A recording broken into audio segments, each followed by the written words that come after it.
Hello there, Tyrant here, and I just finished watching the latest episode of the Ancient Magus Bride.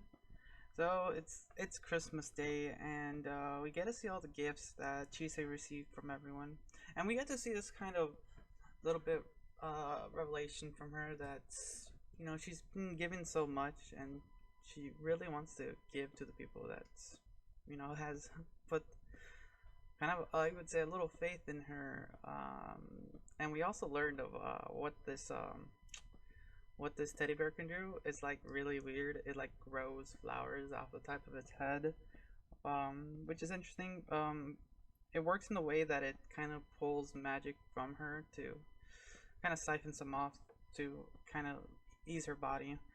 Um, and kind of and it's funny how Elias kind of is now a little bit more hesitant to let Chise on her own ever since her little adventure in London. So it's funny just to see that on him. But this episode actually revolves around a little lost boy that we saw in the previous episode at the end, and the whole memory loss thing. It's really interesting because it works well as a story perspective. So we get to meet, what was this guy's name? It's like really ancient being, and it's like he's like badass. But he like kind of kidnaps this kid, but um doesn't. It's really weird. Because we later learned that he's just messing with them. Like he's a really big trickster, and I actually kind of like that. But what's funny is, like in this situation, like what I found really ridiculous was, so this little girl is asking for people to help her find her missing brother that no one remembers except her. And she asked Chisa for help, and her situation goes crazy. And what's interesting is that Elias was actually able to possess Chise for a moment to kind of talk through her, which was really weird, but apparently he can do that. And after accepting this offer and everything, he starts. Her day just gets really weird. Seeing this skull demon thing, finding out there's mages, then finding a talking dog. I'm not gonna lie, when I saw that expression, like it's ridiculous. It's ridiculous. Um, then going on this kind of adventure to try to find the little brother, and then finding who it was. This dude.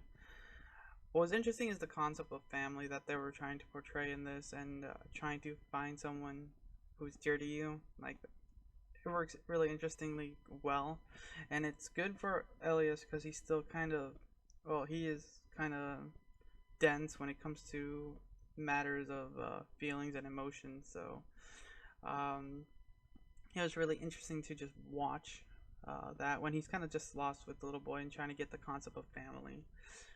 Um, and seeing like a silver-haired version of Chise was also interesting. Um, but you know what? The task of it was cool as they brought back the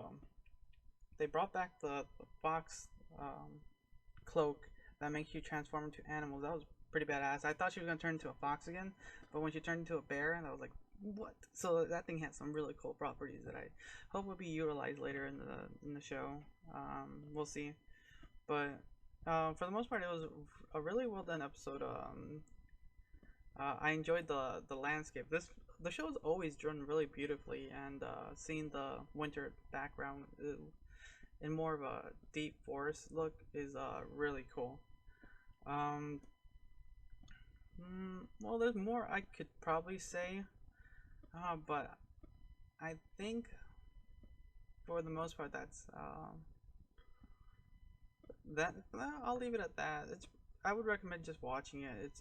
I'll probably end up watching it one more time just to kind of get a feel of it, and just some of the most ridiculous parts of it.